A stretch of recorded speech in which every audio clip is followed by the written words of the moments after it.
कराची की सूरत हाल भी जान लेते हैं। वहाँ दिन भर बदियुज़्ज़मा हमारे नुमाइंदे मुसलसल रिपोर्ट कर रहे थे। कराची के अवाम आज खुश थे कि मैच हो रहा है और मैच से लुत्फ़अंदोज़ हो रहे थे, लेकिन जैसे मैच आगे आगे बढ़ता गया है लोगों में मायूसी भी फैलती कि बदी बताइएगा कि कराची मैच हारने के बाद क्या जज्बात अवाम के रहे। जो आपने माहौल की बात की, आपने खामोशी की बात की, तो जब पाकिस्तान की बैटिंग शुरू हुई तो खिलाड़ी जो थे वो ड्रेसिंग रूम को जाते रहे और शायकीन क्रिकेट जो है वो उठ के अपने घरों को जाते रहे क्योंकि वो मायूस थे।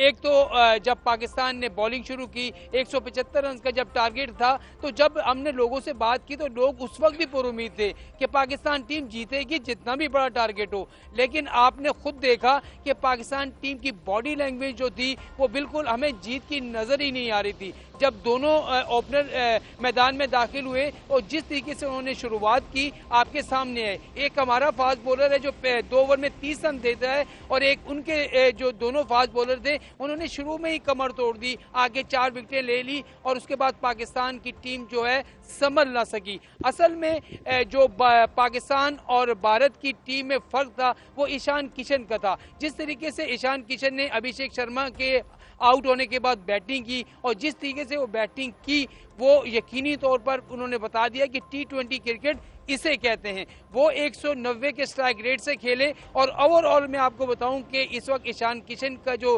स्ट्राइक रेट है 223 रन का है। तो हमारे तो बल्लेबाज जो थे 110, 111, 130, 135 के स्ट्राइक से बैटिंग कर रहे हैं, लेकिन उनका बल्ला चल ही नहीं रहा था। ऐसा लग रहा था कि बिल्कुल इनसे कुछ खेला ही नहीं जा रहा। बॉलिंग की शुरुआत हुई, बड़ा जबरदस्त आगाज हुआ।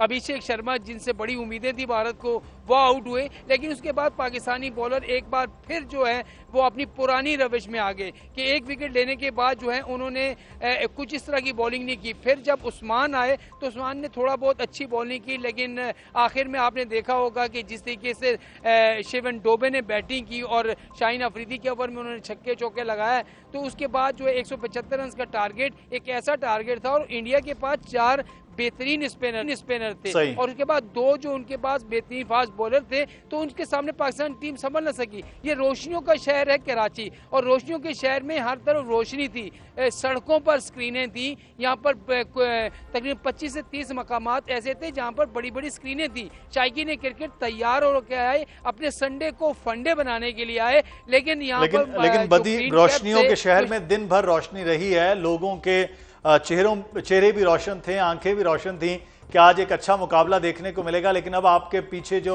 हम दिन भर रश देखते रहे हैं, लोग आपके साथ आके बात करते रहे हैं हमारी स्क्रीन पर, अब वहां सिर्फ अंधेरा छाया हुआ है और मायूसी है लोगों में, इसलिए आहिस्ता आहिस्ता लोग जाते रहे हैं। लोगों के जाने की फिर भी शायद स्पीड स्लो थी अपने घरों को। पाकिस्तानी टीम की पवेलियन वापस लौटने की स्पीड जो थी वो शायद बड़ी शानदार थी और उसको क्रेडिट जाता है। अच्छा, जुल्करनैन कोलंबो में मौजूद है, मैं बदी आपके पास आता हूँ वापस। जुल्करनैन, टॉप 4 ये समझा जा रहा था कि पाकिस्तान जो है वो सेमीफाइनल में चला जाएगा। अब टॉप 8 में तो बहरहाल पाकिस्तान खेलेगा, सुपर 8 जिसे हम कहते हैं, लेकिन पाकिस्तान की आज की परफॉर्मेंस, टीम की बैटिंग, बॉलिंग, ये टॉप 4 वाली लग नहीं रही। आगे तो जो सुपर 8 है वो खासा एक मुश्किल मरहला होता है। देखिए, कई चीजें जो है वो इस आईसीसी टूर्नामेंट में पाकिस्तान क्रिकेट टीम की बेहतर है। मतलब पिछले 3 आईसीसी टूर्नामेंट ऐसे थे जिसमें हम जब इंडिया के साथ मैच खेलते थे तो उससे पहले हमने अपने ग्रुप स्टेज के, मतलब आपको याद होगा 2024 के वर्ल्ड कप में हम यूएसए से हारे हुए थे, या पीछे आप देखें तो पहले ग्रुप स्टेज से हम बाहर हो जाते थे। अब पहले 2 मैच जीतकर अब की बार भी यूएस से आप मर के आखिर में जीते हैं, नेदरलैंड से आप आखिर में जाके जीते हैं, वो भी टेल एंडर्स के और ऑलराउंडर्स के जरिए। अच्छा, ये तनकीद इंडिया में भी रही है। मतलब इंडिया भी आप देखिएगा मतलब साहब उनके भी मैच T20 के फॉर्मेट के अंदर आपको एक दिन अगर क्लिक कर जाए, अगर आप इजाजत दें तो मैं अपने नाज़रीन को ये टीम जो है वो जा रही है उसके कुछ मनाज़िर दिखा दूं। जी जरूर। ये पाकिस्तान, ये एक ऑफिशियल और आईसीसी के आप यहाँ से जाएंगे तो मैं कोशिश करूंगा साथ साथ ये भी मैं दिखाता रहूं। अच्छा, मैं जो सिर्फ जिसमें आप कह रहे थे कि ये टॉप 4 में जाएगी, लेकिन टॉप 4 अभी कहानी दूर की है। अभी तो आप सुपर 8 में आएंगे, फिर उसके बाद लॉकआउट में जाएंगे। हाँ चांस है पाकिस्तान टीम का, पर इंडिया के हवाले से मैं वो कहते हैं ना कि एक शख्स जब आमिर के पास कि यार मेरी ये तंगदस्ती के हालात कब तक चलेंगे, तो उसने हाथ देख के कहा 6 महीने, तो उसने कहा उसके बाद उसके बाद तेन आदत हो जाएगी। तो अब मुझे यूं लगता है कि इनका माइंडसेट ऐसा बन गया है इंडिया के खिलाफ जो है, ना तो ये मतलब जीतने की कोई इनकी डील है या फिर क्रिकेट का गैप बहुत बड़ा है। तो चांस जरूर है पाकिस्तान टीम का। और यहाँ पर अब आप ऑप्टिमिस्टिक, अच्छा मुझे ये लगता है कि जब आप मुसलसल हारते हैं तो आप ऑप्टिमिस्टिक हो जाते हैं। मतलब ऑप्टिमिस्टिक से मुराद ये है कि आप को लगता है कि कभी ना कभी तो आप जीतेंगे। तो यहाँ पर छोटे बच्चे थे या वो लोग जो बड़े जोश रहे थे, तो वो ये ख्वाहिश जरूर रखते हैं कि आने वाले दिनों में पाकिस्तान टीम जो है वो और अच्छा। चले, हम तो उम्मीद करते हैं, और वो जीतो या हारो वाली जो बात है ना, हमेशा हम तो वो कहते हैं तुम जीतो या हारो हम तुम्हारे साथ हैं, वो हम साथ हैं, लेकिन आप जो है के साथ कम से कम हार जीत, मैं बार बार ये कह रहा हूं कि वो खेल का हिस्सा है।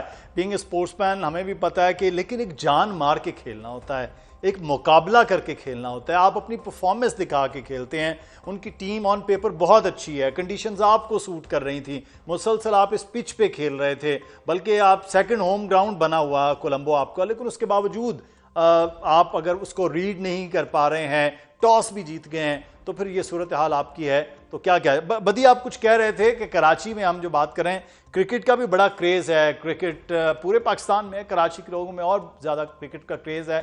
तो आज की मायूसी के बाद वापस कोई उम्मीद रख रहे हैं कि वापस पाकिस्तान खेलेगा, कोई सेमीफाइनल में मुकाबला हो जाएगा? सुपर 8 के बड़ी टीमों के साथ भी पाकिस्तान के मुकाबले हैं, तो उम्मीद रखी या बस फिर अब छोड़ दी उम्मीद भी कराची वालों ने?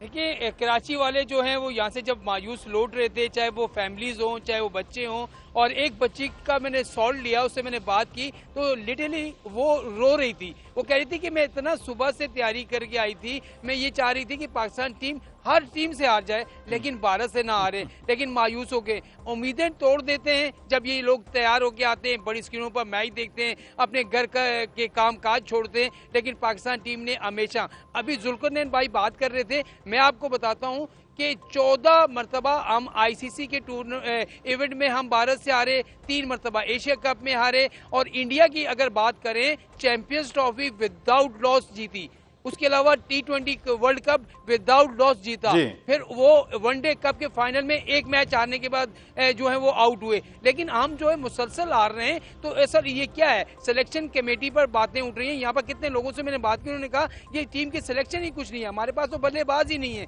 वही घूम फिर के हम पुराने बल्लेबाजों को जो है वो वापस लेके आ जाते हैं और हमेशा वही मायूस करते हैं। हम जो है वो फाइनल में इंडिया को हराएंगे आईसीसी चैंपियंस ट्रॉफी की तरह। चले, हम उम्मीद ही बांध रही है ना, तो इस पे बांध लेते हैं। वकार, क्विकली, लाहौर वाले अब अगले मैचेस को देखने की उम्मीद रखते हैं या बस आज दिल टूट गए? अभी कुछ देर पहले ब्रेक जब आपने ली तो एक शख्स से मेरी बात हुई, उसने बड़ा अच्छा सेंटेंस बोला। उसने कहा ये मेरा जुमला आपने टीम तक पहुंचाना है कि मोहल्ला 11 इज बेटर देन पाकिस्तान 11। तो यहाँ तक बात आ चुकी है कि मोहल्ले के जो खिलाड़ी हैं शायद वो अच्छा खेल लेंगे। अगर दूसरी जानिब बात की जाए तो इसमें कोई शक नहीं है कि इंडिया ने बहुत अच्छा खेला है, लेकिन पाकिस्तान हमेशा से प्रेशराइज रहता है। आप देखिए, लेकिन पाकिस्तान ने बुरा खेला है, इंडिया ने बहुत अच्छी क्रिकेट खेली है। क्रिकेट है, स्पोर्ट्स है, बीइंग ए स्पोर्ट्समैन मैं भी ये बात करता हूँ कि हमें में आप अपनी जान लगाएं, उसके बाद रिजल्ट्स जो हैं वो उस कंडीशंस के हिसाब से होते हैं।